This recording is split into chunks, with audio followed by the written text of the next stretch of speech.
Bonjour à tous, on est ravis de vous retrouver pour cette nouvelle édition du 10 sur 10. On débute avec les événements de la sécurité privée et le gala des directeurs sécurité qui se déroulera le 14 juin prochain. Oui, Mickaël, la 11e édition du Gala des directeurs sécurité, l'événement référence de la sécurité globale, a en effet lieu mardi 14 juin au pavillon Gabriel, situé à 2 pas des Champs-Élysées. Cette année, le thème sera le continuum en Europe ou la stratégie d'un monde plus sûr, mythe ou réalité.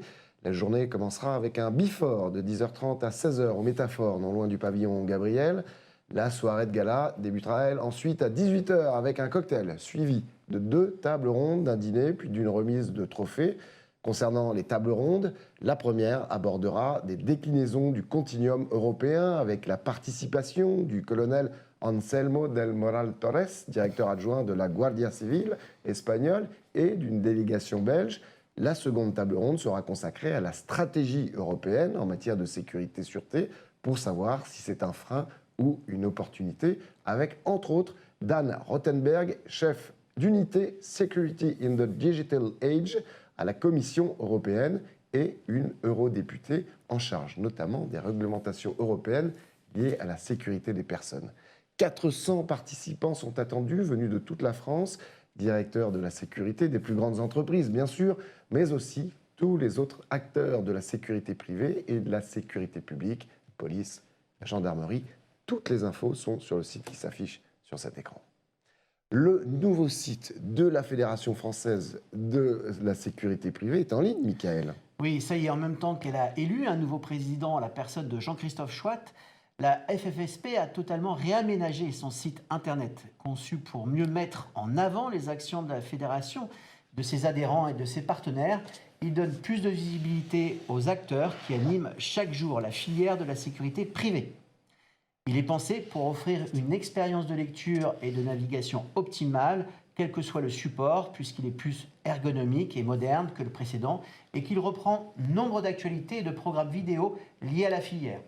Ce site s'enrichira dans les mois à venir de nouvelles informations sur les activités et les métiers de la sécurité. Alexandre, un centre national et unique de certification en cyno-détection ouvrira en 2022. Oui, c'est ce que nous indique le Parisien. Auparavant, seul l'État, via la police et la gendarmerie, dont le RAID et le GIGN, les démineurs, les agents SUGE de la SNCF, l'armée, l'aéroportuaire, les douanes et la pénitentiaire pouvaient avoir des chiens renifleurs. Mais avec les JO 2024 en ligne de mire, la sécurité publique, avec ses 350 chiens, ne peut plus accomplir seule ses missions. Et dans le cadre du développement du continuum, eh bien, l'État autorise désormais les sociétés privées de sécurité à avoir des chiens renifleurs dans le but d'atteindre l'objectif de 300 chiens supplémentaires en vue des échéances importantes. Les textes de loi dédiés en complément de la loi sécurité globale de mai 2021 seront bientôt proposés et un centre de certification devrait ouvrir fin 2022 dans les Landes à Biscarrosse. Ce centre sera destiné aux maîtres chiens privés qui seront cornaqués par une vingtaine d'examinateurs de l'État. Après une enquête de moralité, ces agents, munis bien évidemment d'une carte délivrée par le CNAPS, suivront 12 semaines de formation pour valider leur certification. Cette dernière sera valable sur une période de 12 mois renouvelable. Le coût de revient pour l'agent sera d'environ 1 000 €. Samsic Sécurité et Enova Robotique s'associent, Mickaël. Oui, Alexandre, intégrateur de technologies de sécurité depuis de longues années, Samsic Sécurité s'est rapproché de fabricants de solutions innovantes et a signé un partenariat stratégique avec Enova Robotique. Après 2 années d'échanges, le partenariat porte sur Pegward, un robot rondier intelligent et autonome. Avec ses 4 roues motrices, il peut sécuriser tout type de site par des températures allant de -20 degrés à +50 degrés et facilite donc le travail des agents de sécurité et autres gardiens. Il peut franchir jusqu'à 20 cm sur une inclinaison allant jusqu'à 25 degrés et peut atteindre 12 km/h. Avec une autonomie de 8 heures, il se déplace lui-même pour aller se recharger durant 2 heures. Son système de navigation a une précision centimétrique et la télécommunication avec lui se fait par Wi-Fi sécurisé ou via un réseau 4G public ou privé. Enfin, il est composé de 4 caméras HD pour une vision à 360 degrés et une tourelle panoramique avec caméra thermique ainsi qu'une caméra jour-nuit. 2 haut-parleurs et un micro permettent une télé-interpellation et un dialogue à distance.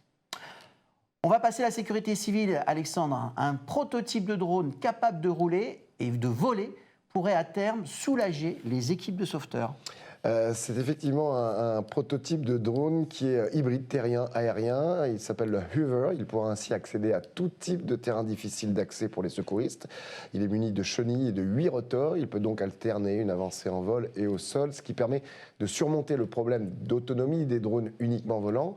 Pesant 22 kg, il a une autonomie au sol de 5 heures et de 27 minutes en vol. Il embarque une caméra optique Sony 4K, une caméra thermique FLIR, ainsi que la technologie LIDAR, méthode de télédétection et de télémétrie semblable au radar. Hoover est le fruit d'une collaboration européenne rassemblant des entreprises polonaises, finlandaises, espagnoles, tchèques et autrichiennes. Axis Communication et Milestone Systems associés pour sécuriser un téléphérique à La Réunion. Saint-Denis de la Réunion a inauguré un téléphérique interurbain de 2,5 km le 15 mars dernier afin de désengorger le trafic urbain. Comptant 5 gares, ce téléphérique, qui peut transporter 1000 personnes à l'heure, dessert le campus universitaire et des quartiers très peuplés situés à différentes altitudes sur les pentes montagneuses de Saint-Denis de la Réunion. Axis Communication pour les caméras et Milestone Systems pour le logiciel de gestion vidéo ont été sélectionnés par Atexia Systems pour assurer la surveillance. Le réseau compte 96 caméras thermographiques pour surveiller les lignes, les gares et les 26 pieds de pylônes et prévenir le risque incendie. Voilà, c'est la fin de ce 10 sur 10. Merci de nous avoir suivis. Tous vos communiqués de presse, on vous le rappelle, sur la sécurité globale peuvent être envoyés à l'adresse qui s'affiche, @agoramedia.fr. Toutes nos émissions et reportages, bien sûr, sont à découvrir ou redécouvrir sur anewssécurité.fr. On vous dit à très vite. Merci Alexandre. Merci.